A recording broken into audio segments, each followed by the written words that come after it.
Cool. What's up, everybody? Welcome back to the LIV'N podcast.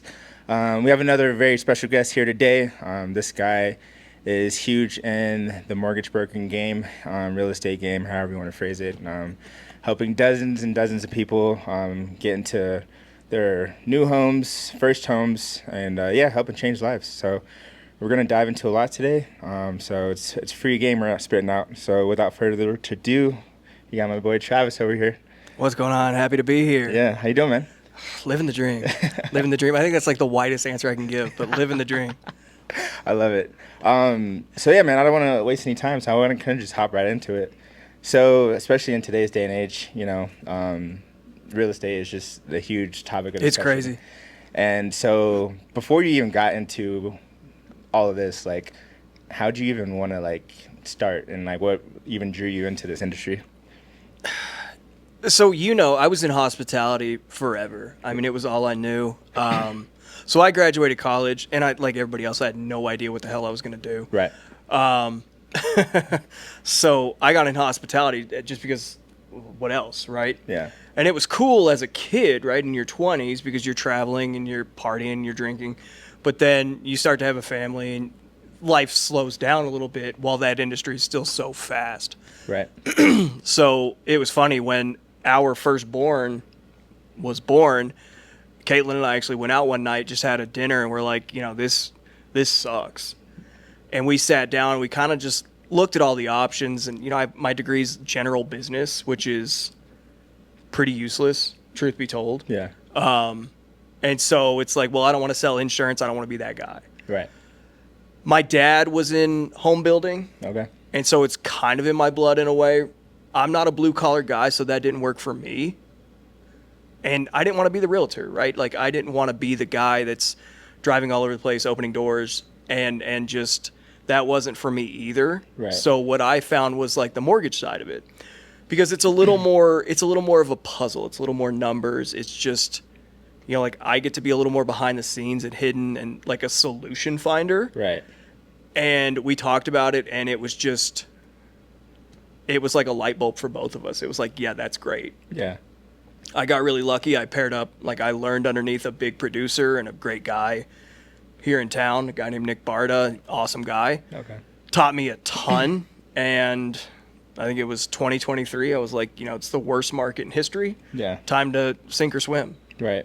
And we're doing okay right now. We're swimming. Yeah. So. Yeah, that's good.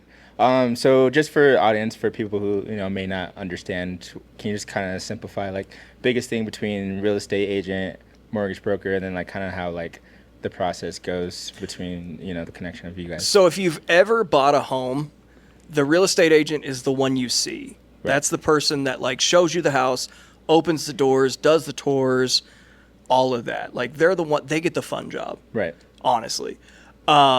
I'm the one that's behind the scenes, that's making sure you can afford what you're trying to afford. That just really makes the finances work, right? If you come to me and you say, I pay $2,500 a month in rent, or whatever that figure is in Colorado, right? It's probably more. Yeah. I pay $2,500 a month in rent. Can I get a $2,500 mortgage? And where does that put me? Right. I'm the one that puts that puzzle together. Gotcha. So realtors and I, we work as kind of a collaborative unit.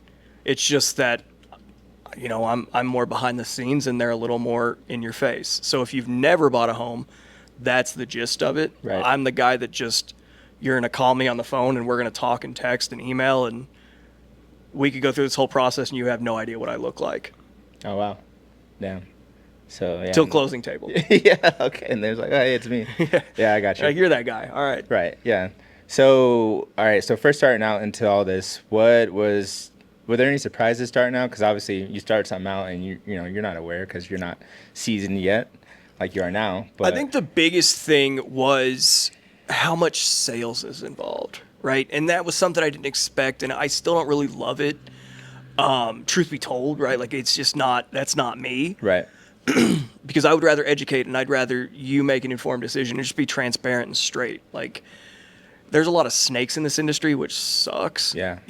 I'll have people come to me 2, 3, 4 times a week where they're like, oh, this guy over here said he would do it for this much. I'm like, that's a great deal then, do it. And then they're like, well, he also said it's, $20,000 to do it. I'm like, see, that's the catch. Like, I could do that same thing for $20,000. Right. So it's a lot of sales. Right. I think that's the thing that I didn't know and I probably didn't expect. So that was on me. Gotcha.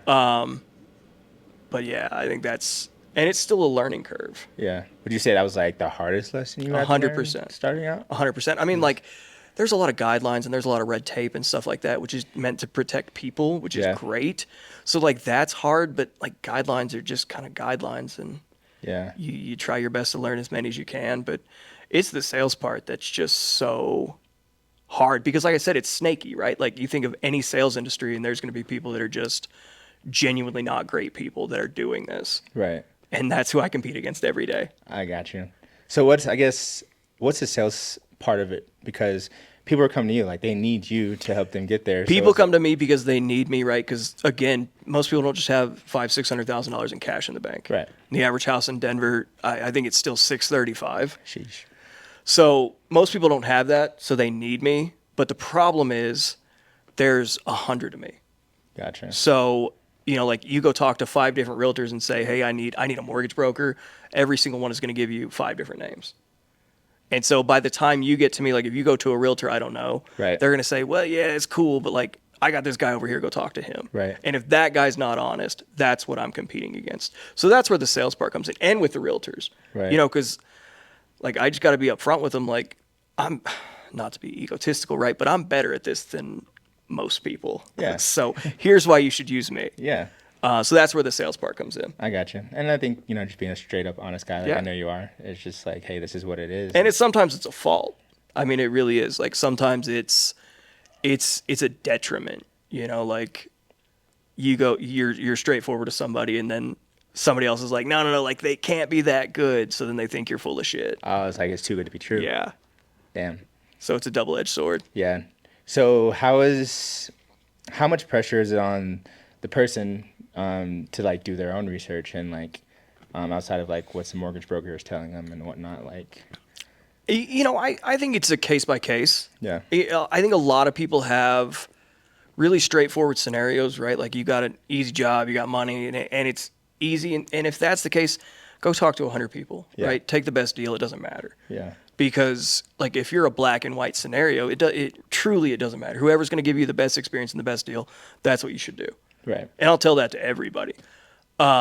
It's the people where it's like, yeah, man, I've been running a business for the last year. I've got, all these different forms of income. I've got, this weird situation. My credit sucks. Like whatever it is, that's where you just really need to find somebody that's going to like look out for you. Right. And that's, honestly, that's my clientele basis. So that's what I do. Gotcha. A huge chunk of it, at least. Yeah. And so what are the kind of the biggest behind the scene moments, right before, people see, they say, oh, here are the keys, you got the freaking little sign that says, we got a house or whatever it says. Like what's happening before that? Like what are some of like the big things or even the big stressors that, you're trying to like get these people into homes? The big stressors, there's so many. Cause like some things you would think are common sense, people just take for granted totally. Right. I've had people like go finance $15,000 in furniture for a house they haven't moved into yet. Oh, wow. And then they're like, what do you mean that? What do you mean that's a big deal? Like you just took on a, $500 a month payment for the next however many years to finance furniture for a house you're not even moved into yet. All right. Damn, that's crazy. I've had people buy cars. I've had people lie about jobs. Like I think the craziest one, we were actually at the closing table. And we're going through everything. And this is like my nightmare story. I tell this at every closing. They have to ask, have you changed jobs since you started? And I had this guy 9:00 in the morning in Colorado Springs. So I drove down to the Springs at 9:00 in the morning. Oh, damn. And this guy goes, yeah, I quit my job over the weekend, but I'm going to start another one soon. So we're like, well, we can't do anything now, right? Like shred this paper up. You don't have a house. Wow. So things like that. So really like behind the scenes, it's, my goodness, so much. Making sure that you're legitimate. So making sure you're not lying about your money, making sure that, you have that job or that form of income or that business that generates income. We've had people that, it's crazy to say, they run businesses for 5 years and then they apply and then we're closing and they're like, well, I just dissolved that business, but we're going to start another business. So it's okay. Like it's not. That's not how it works. Right. Do that after we close, right? Like, I don't care, but just keep everything consistent. So just verifying the hundreds and hundreds and hundreds of things that you say, right? Like, Yeah. even something as stupid as like the names on your credit report. You know, like you go, well, your name is, James Rucker, right?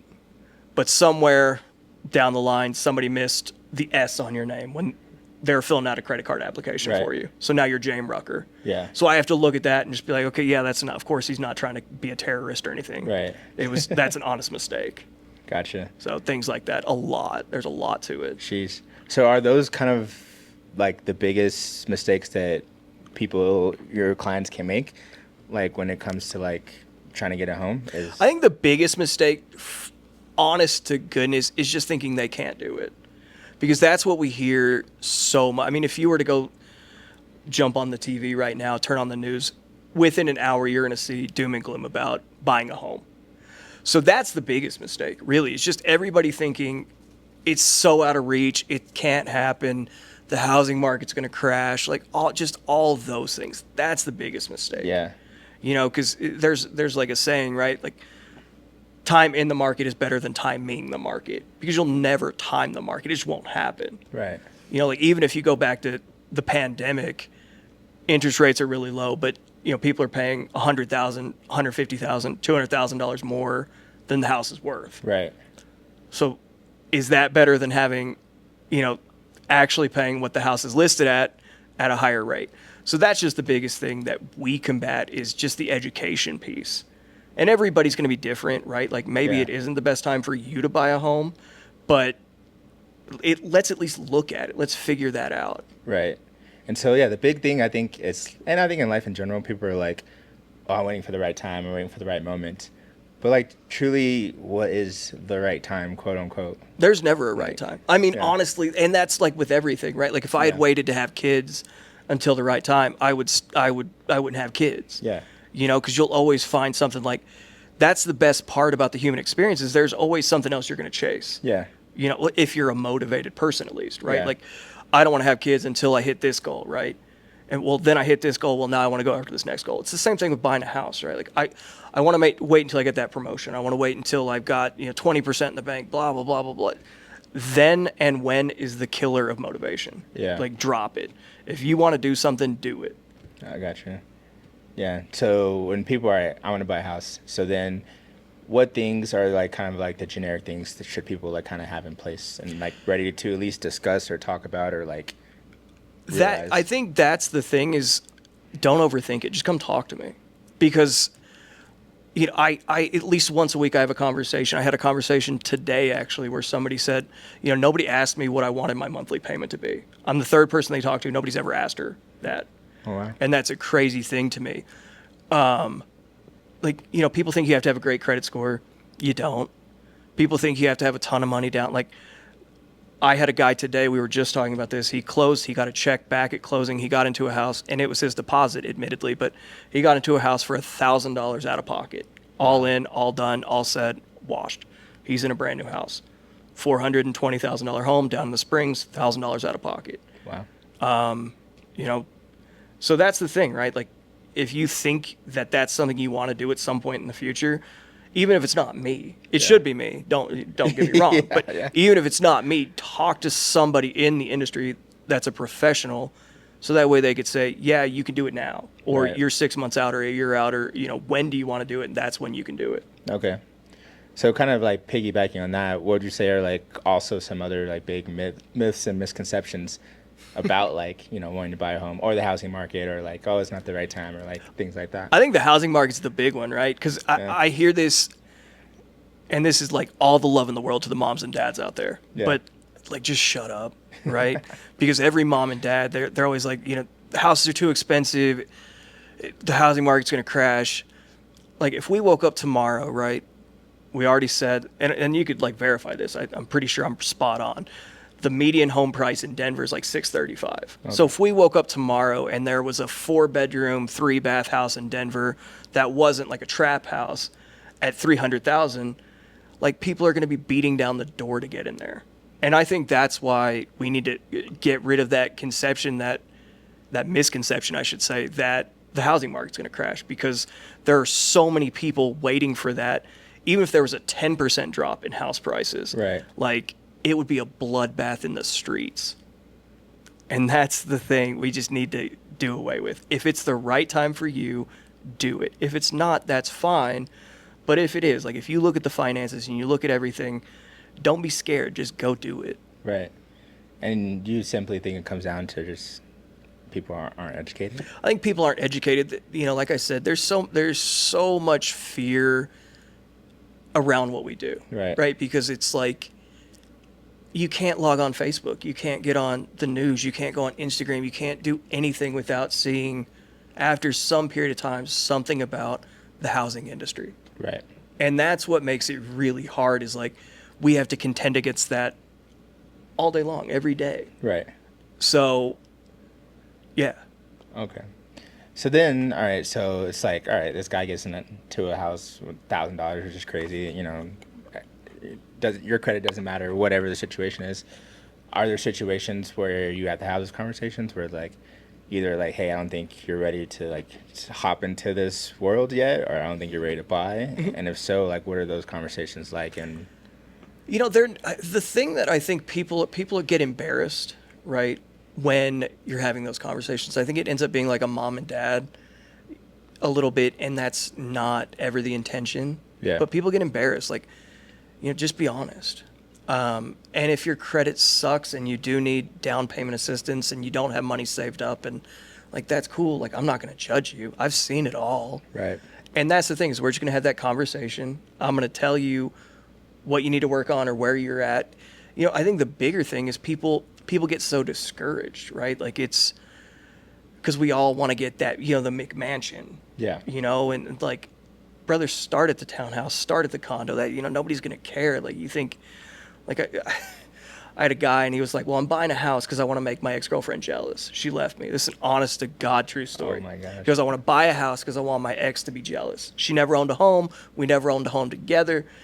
I was like, all right, let's do it. So we gave him his budget. He's like, I can only get, you know, this little condo with that. I'm like, it's just you. Why does it matter? Right. You know, like, Yeah. brother, you finance your car. Like, why not finance this starter home? Like, you'll still be in a better position. Well, no. And he never bought. He kept renting that same apartment, which, like, more power to you if that's what you decide. Right. But, like, the reasoning behind it was so crazy to me. Wow. So crazy. Damn. But that's the type of stuff I see. You know, and you can't tell somebody, like, yeah, brother, that's stupid. You just got to be like, here's why I think you're wrong. And, you know, like, if you decide different, I'm still here. Yeah. So, Sheesh. So, and I don't know, maybe not a situation like that, but in general, like buying a house, we'll say is a big purchase, is a big deal. You know, it's the biggest purchase most people will ever make. yeah, exactly. So how do you kind of like gain that trust with somebody to like, you know, have trust in you to like get them to where they want to be? You know, I think it's just, like we had to do it in hospitality, right? Like you had to do that 30-second relationship building. It's just now there's more at stake. Right. So I think people can see that I'm genuine from the get-go.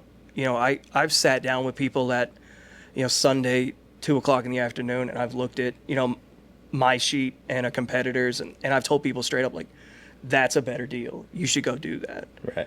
And I think people appreciate that.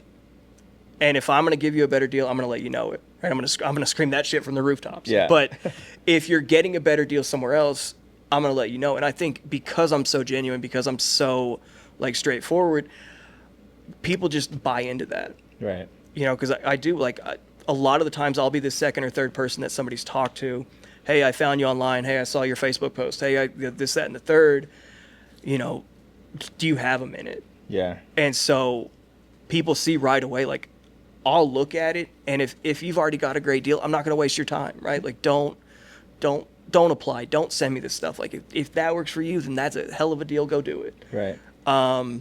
Which is probably counterintuitive sometimes, but I think that's why I'm able to gain that trust is because I'm black and white. Like, I don't have a reason to lie. There's enough business for everybody. Yeah. So.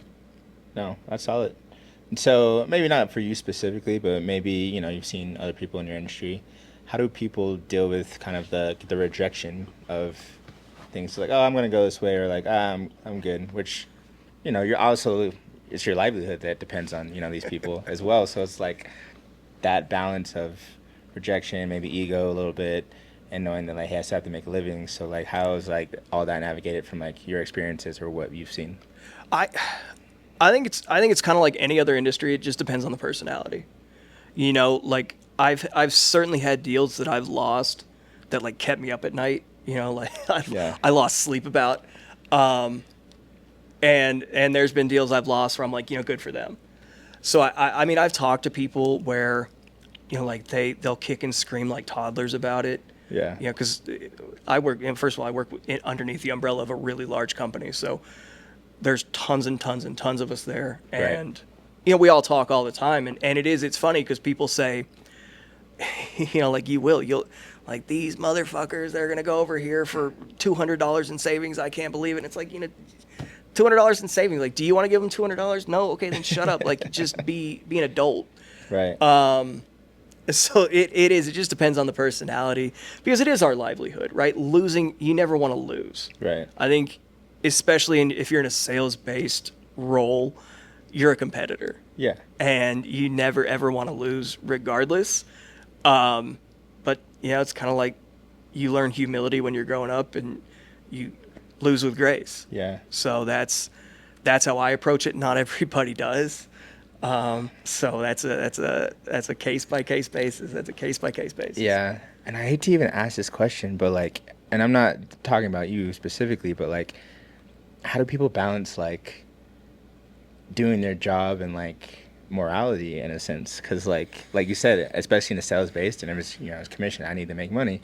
I got to pay my own mortgage. I got to pay my own rent, and like not trying to like screw people over, but like trying to do the right thing. And I'm sure there's some people that like really have the angel and the devil on their shoulders, like, and they could get desperate. And so like that, I don't know. It just sucks that I even have to ask that, but like, you know what I'm saying? I mean, look, I think every single person in the industry has been through it, right? Because fortunately, there's a lot of laws.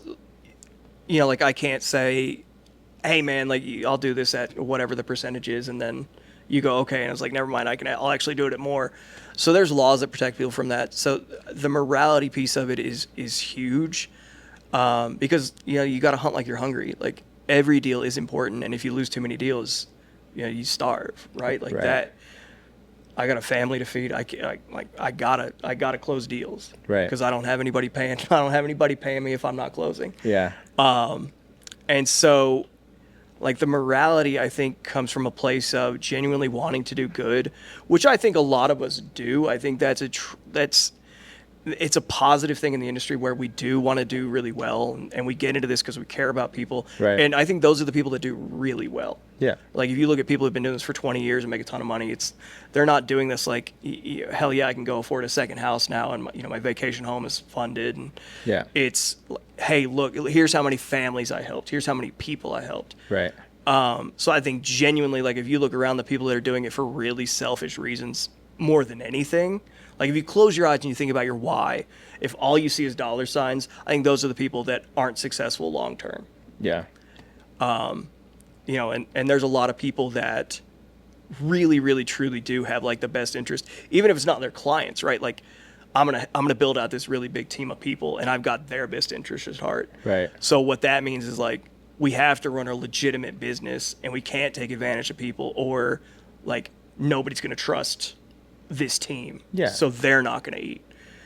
So I think, the morality piece is huge. Not everybody's got it, like anything in sales. Like we've all probably done the wrong thing at one point in time, but for the most part, like we're looking out for people. Yeah. Would you say that's like the biggest thing that separates, somebody that's good at, what they do in your industry versus not? Yeah. Yeah. 100%.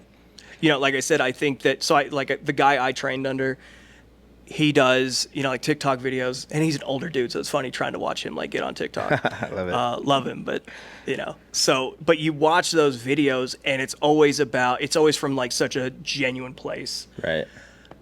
So that's, I do. I think that like the people who are successful now, tomorrow, next week, long term, are the people that are doing it because like they want to do the right thing. Right. Okay. So kind of on that, like let's talk about like the slow times, the slow months where, stuff's not pushing, deals aren't coming through. Like how do you personally manage that in those like seasons? And then, it's always seasons. There's really great times where you just can't miss. And there's other times you're just like, holy shit, like I It's funny because especially like I'm, what is it, 26? So I'm 3 years into like being an independent, right? And especially starting out, it's so hard. Like I went 90 days when I first started with nothing, like not a dime in income. wow. And by that fourth month, you're like, oh, damn, like Yeah. savings is gone, right? What are we gonna do? Right. And you're mentally prepared a little bit, but after a while, it's like it's a kick in the teeth, right? It's so discouraging not having anything coming in. I think now I'm finally out of that place where it's like totally ebbing and flowing all the time. Like there's some consistency to it. Yeah. But it's really, really hard. And I think going back to the morality piece, I think that's when like people start to get a little desperate, right? Like I'm going to try to make as much money as humanly possible on this deal, and I'm going to charge them for everything. And I'm not getting, like that's when you see it the most. Right. But in terms of the ebbs and flows, like those months where you do really well, you have to be smart about it. Yeah. And you learn that kind of the hard way, right? Like the first time you make a big 5-figure paycheck in a month, you're like, all right, cool. Yeah. But then if you're irresponsible, the next month you're not making anything, and you're like, well, that whole paycheck is gone. So where did it go? What do I Right. do now? It's just being smart. It's really, I mean, it's really, really challenging because it is totally a business of ebbs and flows. Yeah. Those slow months, I mean, the biggest thing is just keep grinding. Like figure out what you can do so that way you have less of those slow months. Yeah. And it's a lot easier said than done, admittedly, but that's the thing, is just get out there and talk to more people, shake hands, kiss babies, get in your community, do all that, and you'll notice like you'll have fewer and fewer and fewer of those really bad months. Yeah. And so in those 90 days that you referred to about yourself, did you kind of have doubts about Huge. like, am I even in the right industry? Tons of Start doubts. thinking about like, what else could I do in my life? Tons of doubts. And it's not only in those 90 days, right? Like in this 3-year period, there's been months where even if I did have a really good month, like there's so much stress involved in this sometimes that like, you go to bed and you're like, damn, like, is this really the right place? Right. And I think that self-doubt is the hardest thing to combat. Because like at the end of the day, most of us are just competing with ourselves, Yeah. right? Not only in this industry, just in general, but it's that self-doubt that is so hard. Right. And it's not only in the slow months. It's not just that 90 days. Like I said, my best month this year was March, and I left March like, damn, like is this really what I want to be doing? Right. But it's like, you see those people at the closing table, and you see the people get the keys, and you obviously see the paycheck, and then you're like, all right, cool. Nah, this is for me. Yeah. This is I'm all in. I got you. And so what would you say to, somebody who's starting out in your industry? Because, you said, damn, you go your first 90 days, nothing's happening. And so somebody is starting out in real estate or mortgage brokering or whatever, just in the industry in general, what kind of advice would you get to them coming into this field? I think it'd be twofold, right? Number one would be consistent. No.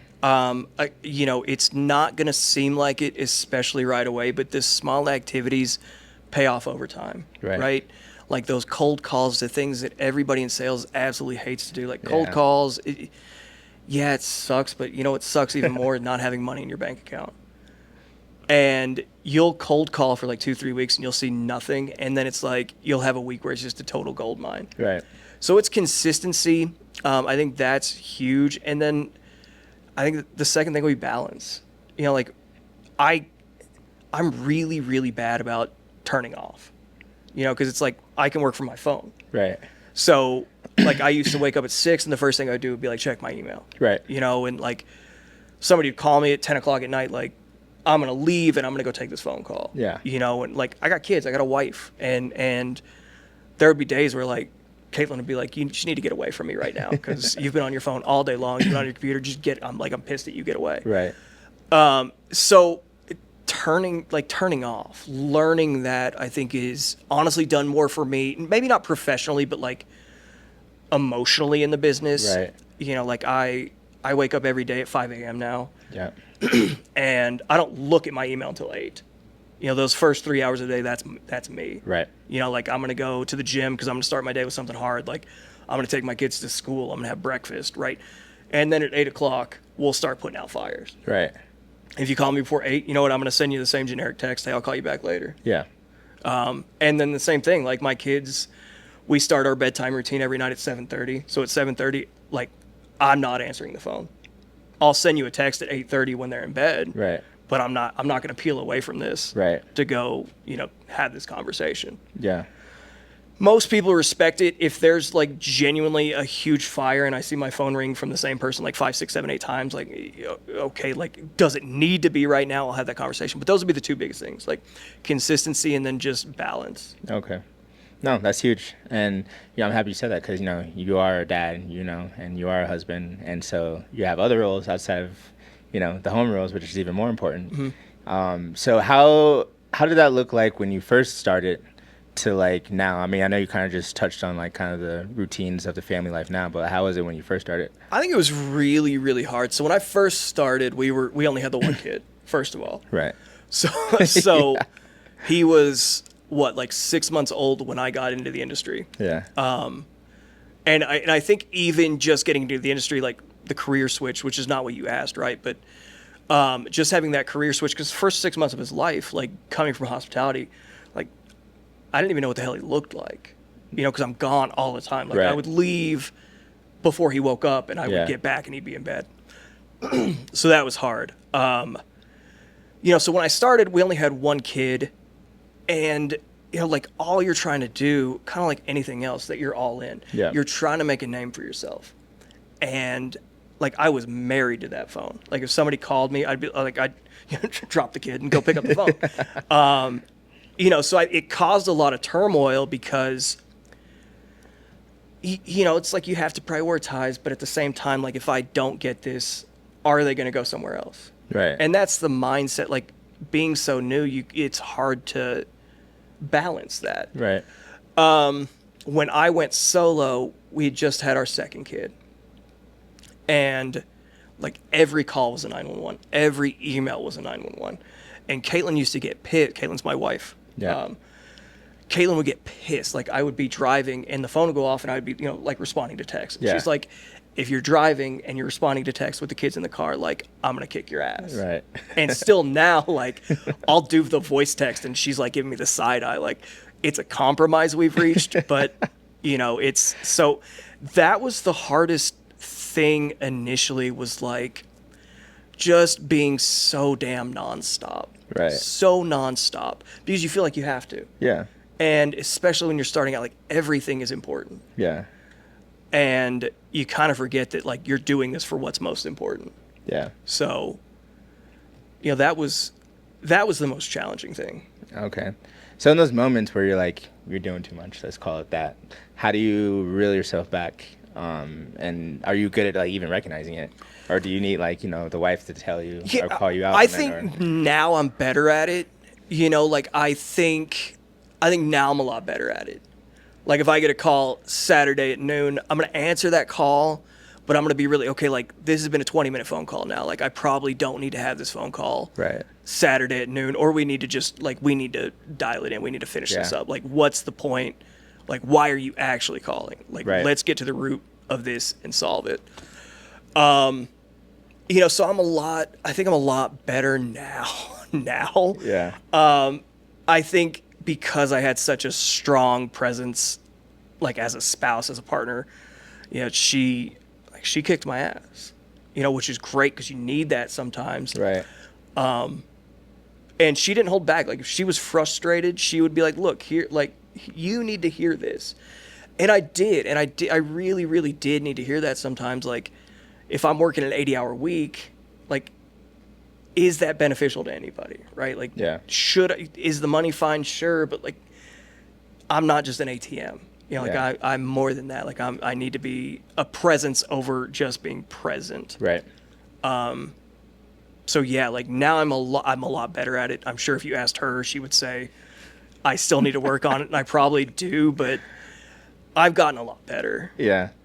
So what are the conversations you're having with your clients then? Because it's like, hey, you know, are you saying like, hey, these are my like hours, I'll get back to you, but then like, what are those conversations like if they're still hitting you up after hours? You know, per se? it just depends. Like if it's a brand new client and they've never met me, like I'm gonna be really, really like straightforward with them. You know, like, hey, look, I'm getting ready to sit down for dinner. Then I'm gonna put my kids down. Like I'm a real person. Shoot me a text. I'll respond. Right. I'll give you a call when I'm free. Yeah. And so like setting that expectation up front, I think is great. And that kind of goes back to just being genuine. You know, Yeah. like we live in a world of like AI and online and immediate gratification. And so like I think people still like knowing that you're a real person. Right. And so, and I send those texts a dozen times a week. Yeah. Right. Where, hey, I just got your number. Like, that's amazing. I'm super happy I got the referral. Yeah. Here's the real deal. Like, I just woke up. We're having breakfast. Like, I'll call you at 8 a.m. Yeah. For everybody else, they kind of have that expectation going in. So there's a lot of like people I work with, like my partners, right? Like my realtor partners, my real estate agents, the clients that are under contract, the clients I'm already working with, where like they know what the deal is. Yeah. I'm gonna pick up the phone 99% of the time. Yeah. And if I don't, it's because you're way the hell outside of business hours. Right. You know, like I'm gonna be 8 to 8, damn near every day. And if I don't answer, it's because I'm doing something else. Yeah. Like, and I'm gonna let you know. Yeah. So, you know, that's the biggest thing. It's just we kind of have those boundaries. We have people understand I'm a real human being. Yeah. And so do you think you put like a mental strain on yourself? Because like, all right, I'm work. I don't even need to hear the rest of the question. Yeah. A huge mental strain, you know, because it's like, first of all, you always feel like you can be doing more. Right. You know, and it's like, there's so many people in this industry, and you know, like I'm always looking at like all the people that, you know, like from our past, all the people that we know. I'm like, okay, what are you doing in business? And I look at that once a month. Right. I'm neurotic because I want to be doing more than you. Right. And if I'm not doing more than you, like why? What are you doing different? And it's kind of like it's like the social media effect a little bit, right? Like Yeah. we're competing against everybody. Like I said, there's enough business for all of us to be successful. But Yeah. like if I see somebody doing more than me, I'm like, why? Yeah. You know, unless you've been doing it for 100 years and like, you know, shit like that, that's fine. Like I get that, but like, hey, I've been doing it 10 years and I just quadrupled you know, how much you produced. It's like, what are you doing that I'm not? Like, Yeah. So is it like the competitive side, or is it more so like kind of like comparing yourself that, you know, which is what people do on social media? It's like, well, am I doing too much? Am I not doing enough? Am I good enough? Are you having those type of conversations with yourself? yeah, like that's the thing that's the dialogue all the time, you know, and I think that's why it's so hard to turn off sometimes. And, you know, that's why I've had to work so hard at that, because the mental strain is always thinking I can do more. Right. It is competitive because you do see other people doing more. Yeah. But the thing is, like, that weighs heavy on you. Yeah. As a human being, right? And if it doesn't weigh heavy on you, I question you a little bit, right? Because it's Right. just that's human nature, is a little bit of competitiveness. Like monkey see, monkey do, right? I see you doing well, so now my brain is like, why aren't you doing that? Right. So it's both. It is the mental strain of like, am I doing enough? Is my business good enough? Am I taking care of people? Can I do more? And then I'm competing against this person that's doing the same thing. Yeah. So how do you like talk yourself down off like that ledge per se? You know, I think the easiest thing is just remember, like, we all have different journeys. Not to get like philosophical or like cathartic or anything. We all have different journeys. We all have a different roadmap. The person I'm really chasing, the person I'm competing against me from yesterday, Right. and I'm chasing me tomorrow. Yeah. Like that's the end goal, right? Like I hate this saying, but I'm going to be 1% better today than I was yesterday. Yeah. That's real. And tomorrow I want to be 1% better than I am today. Yeah. So I'm competing against the guy back there and I'm chasing the guy over here. So that's it. Okay. So that's how you do it. Gotcha. And would you tell that to like just anybody, just in any industry or any person? Anybody, like, anywhere, you know, what is the saying, right? Comparison's the thief of joy. Right. It's inevitable, right? Like Yeah. you absolutely will always see somebody doing more and better. And like, that sucks. Yeah. It's it's just human nature. But like, all you can control is you. Right. And, you know, like, if I'm competing against like a 25-year-old guy who's got no kids and like all he's doing all day is happy hours, and, you know, that's fine. Like if he wants to do more than me, that's fine. Because Right. I know every night I'm going to go home to 3 kids. I'm going to go home to a wife. Right. And as long as I'm doing better than I was yesterday, that's fine. And it's the same thing in any industry, any walk of life, anything you're ever doing. Yeah. No, I agree. That's real. And so I'm big on like self-care and preaching that. And I say self-care is like, kind of like an individual like yourself. Like, yes, you're a dad, full-time job, you're a husband, full-time job, you have a job, full-time job. Like, it's a lot of jobs. So what do you do for yourself personally, no matter how big or small, that kind of helps, keep you aligned? It's funny. I think had you asked me this like 2 years ago, it would have been dead air. Like it would have been complete silence because you're trying so hard to establish yourself and grow your business that like there really isn't that self-care until you burn out a little bit. Right. Now it's so different, like because you have to find that balance. So like I said, every day, and I'm not super in shape, don't get me wrong, I'm going to say this and people are going to be like, this fat fuck says he goes to the gym every day. Like I go to the gym every day. And I start my day with a challenge. And I'm not really trying to get ripped. I'm not going to eat super great and get a 6-pack. Like it's not going to happen because again, 3 kids at home and there's the dad tax, right? Yeah. But it's like I take care of. I go to the gym. Yeah. I make it a point. I started reading last year. And I feel like it's so funny. You talk to guys, right? If I were before I said this, if I were like, give me a book to read, you'd be like, oh, here's this really great self-help book. Yeah. Fuck that. Because everybody always says that. And you know what you think every time you read a self-help book or a business book or whatever, you're thinking about work. You're thinking about your business. How do I implement this? Right. That's not turning off. That's not self-care. So I read at least 1 book a month that's not related to my business. That's not related to money or finances or anything. Right. A lot of the times those books suck, but that's an hour a night that I'm mostly tuned out. Yeah. So things like that, like my wife and I, like now that she's not pregnant, or when she's not pregnant, I should say, I feel like she's been pregnant nonstop for like the last 5 years. But when she's not pregnant, like we'll sit down every night. Like last night we had a beer, went and sat on the patio. Yep. We each read our books, came inside, talked for a little bit, and that was it. You know, and it's just doing little things that don't seem like they're so important, but just doing it to like disconnect. Right. Yeah, shutting off, that's huge. So, and I agree with that. I started reading this year. Well, I started reading fiction.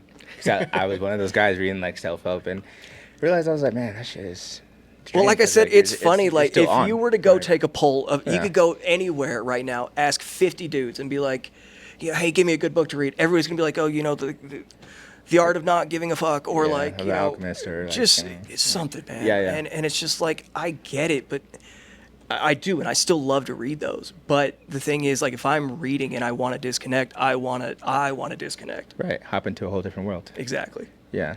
So, and I think that's valuable about like the little things you said, like, the silent nights in the patio, having a drink with the lady, or just chilling, watching a game, like it all adds up. And I will say this, right? I have a lot of freedom in what I do. So like, we've been texting about the World Cup, for instance. Right.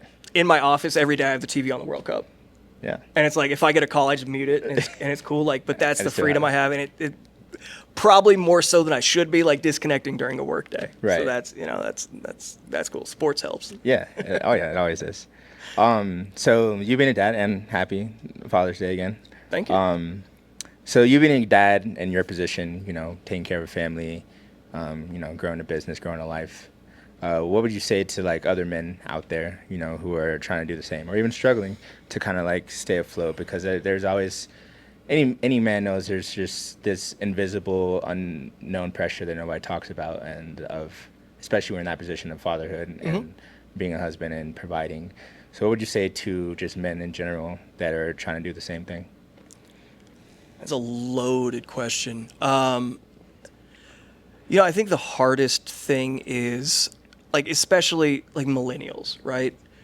The hardest thing is like our dads were so different than like we can be. Right. And then even like just this, what's the young generation that's one younger than us, whatever, like even they, like their upbringing is so different than ours. Right. So, like we were so influenced by like all of these different generations and all these different like inputs and outputs and all of this. It's like really hard. I think the biggest thing for me is like, I don't always succeed, but I'm just trying to do my best.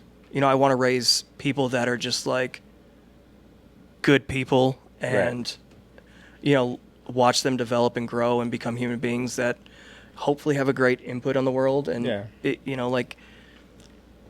I think probably something that I never got growing up was like, it's okay to just be, right? Like, you don't need to always be striving to achieve something, and like, just go do something that makes you happy and have fun and live a great life.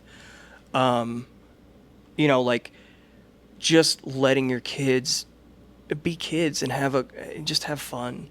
Right. And it sucks to even say it like that, but like, like, it's going to go so fast, and it goes so fast even now. Like, I look at my 6-year-old and it's like, he's so independent, and that's crazy to say, because I feel like it was, yesterday, like, he couldn't walk down the stairs by himself. Right.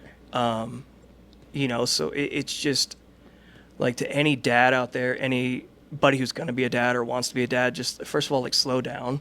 That's huge. Yeah. I fail with that a lot. Like, just slow down, give them grace, and let them be, like, right. just admire like who they're becoming. Yeah. And it's just, again, not to get like cathartic or anything, but like, it's cool to watch little people become big people. Yeah, no, 100%. And so with your kids, in your household, as they grow older, because kids are sponges, and what do you hope they learn from you, and just kind of through your life and through your work progress and just everything that you are as a person? What do you want them to take away? I think the biggest thing I would want, first of all, like, my daughter especially, like, 'cause she's 10, 11 months now. Right. My daughter, I want her, and this isn't to be like egotistical or arrogant or anything like that. I would want her to see the love that her mother gets and never accept anything less. Yeah. That's probably the biggest thing for her. For my boys, it's different because we're men. It's just see that there's no quit. Like, life is going to kick your ass. It's going to be hard. And like, have a good attitude about it, get up and keep going. Right. Because I've certainly had times where it's like, I don't know how I'm going to make it out of next month. Right. And I feel like that's when you're about to give up and you just keep fighting, that's when things go so well. Yeah. And that would be the biggest thing I would want them to take, is like, just like, be pissed, right? Like, it's going to suck sometimes, but just keep a good attitude, be nice to people, be genuine, and it's going to work out. Right. Yeah. And it always starts at home. Like, so I think it's always key to, like you are, like, be present and be there and set a good example to the best you can. Yeah, it's the best you can. Yeah, still not perfect. Never will be. Yeah, and we grow up, it's like, oh yeah, like, I learned all these habits from, my parents, but then I was like, oh yeah, I definitely don't want to, like, do that. Or be that. Well, and it's funny, like, I feel like I learned so much from my kids all the time too. Just, like, you almost see the world, like, because we're adults now, we're jaded, and like, we know everything sucks, right? Like, it is what it is. Yeah. And like, you're seeing, like, you get to see things from your kid's perspective a little bit, and you're like, damn, that's like, that's so cool. Right. And it really is, like, you just get to see, like, the whole world brand new again. Right. So. Yeah, and kids are so innocent, and like they don't know, but they know at the same time, because they just see everything just raw, like, without any thought behind it. It's just like, this is what it is, But like, as adults, it's just like, oh, it's more than what that is. It's like, no, and it, like, I mean, even just like, like, my kids the other day were running through the sprinklers, and like, I caught myself for a moment being like, yeah, damn, I missed that, right? Yeah. Like, I wish that I could just, like, totally disconnect from everything and have that absolute innocence that kids have for just a little bit, because it's just so cool. And I think that's helped me slow down a lot as an adult now, is watching them, because it's just like, everything's brand new and everything's fun and everything's great. Yeah. So. Okay. But I like how you said, like, slowing down, because we, like, live in this fast-paced society. And I think, like, the internet and social media makes everything doesn't feel help. like it just, everybody's like, oh, I got to do this now, I got to do this.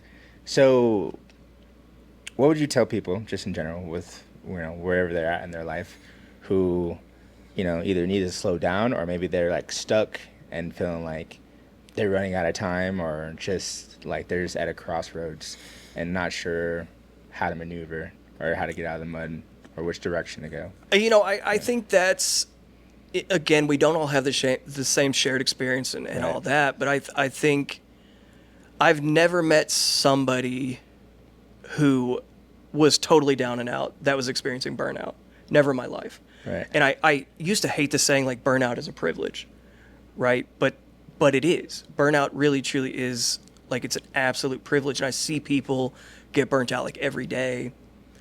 And like you've got to like I think appreciate that a little bit because for the most part, like everything you have now is what you've been working your whole life to get. Yeah.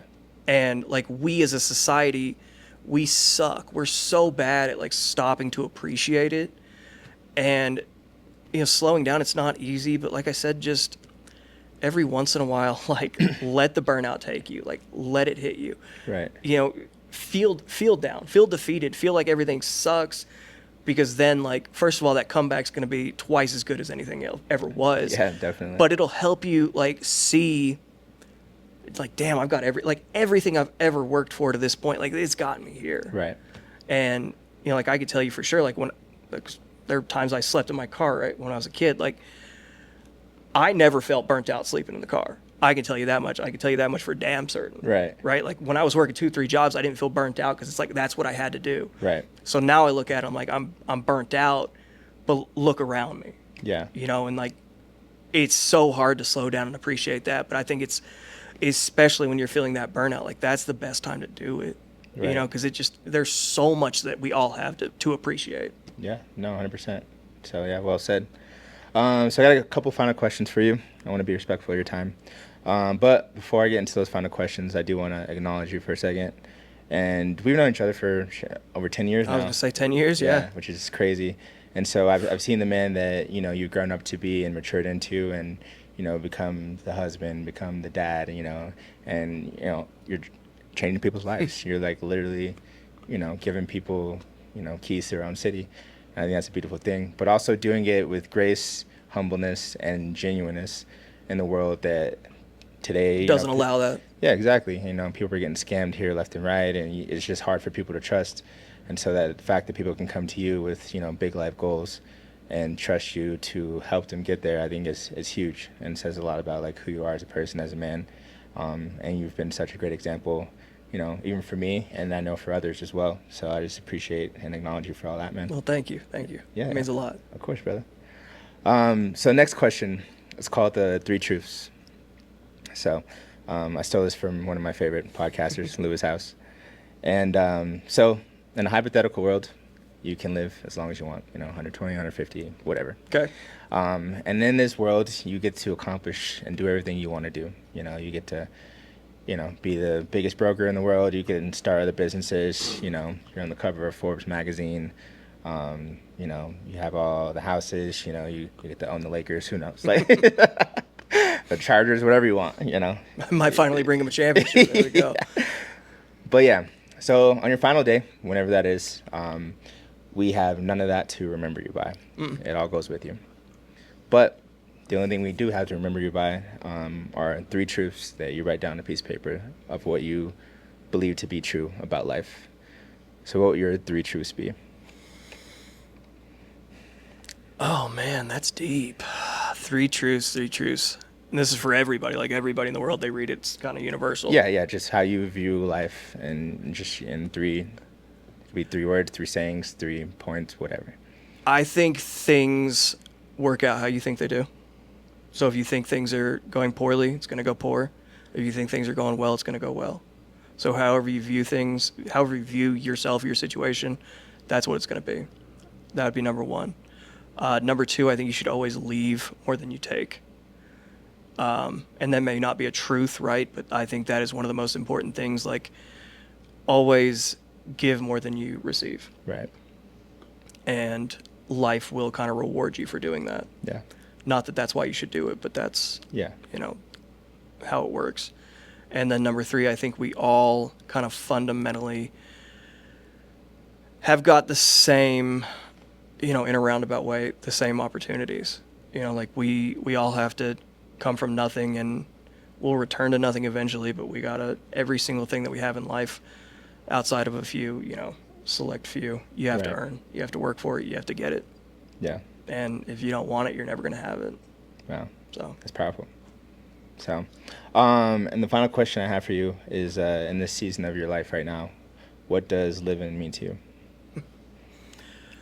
Again, 2 years ago, this would have been a much different answer. Living for me is just setting a good example. It's being a real person. It's like I want people. I don't care about accolades, right? Like Right. I don't. That's not what I do this for. I don't want any of that. I want people to like really, truly, genuinely look at me and be like, 5 years ago, maybe he was a piece of shit, right? Yeah. But now he's a good person. I'm an honest person, right? Like if you call me, I'm gonna shoot you straight, and my family, I'm gonna work hard to take care of them, and like I may not give you the shirt off my back, but you better fucking believe I'll go to Walmart and buy you a shirt, right? Like Right. that's just the reality of it. Is I like to think that's what it is to me. Like I give 110% to everybody. I keep myself recharged so I can do that. And, like I genuinely look around and I want every single person to succeed now. Hell yeah. Like I am no better if you fail. And that, not you, right? Yeah, yeah, Anybody. I I am understand. no better a person if you fail. So Right. I want you to succeed. I want everybody to succeed. We can all do it. Yeah. Wow. That's powerful, man. I appreciate it. It's free game. Mic drop. Yeah. Everybody, Travis Bonham.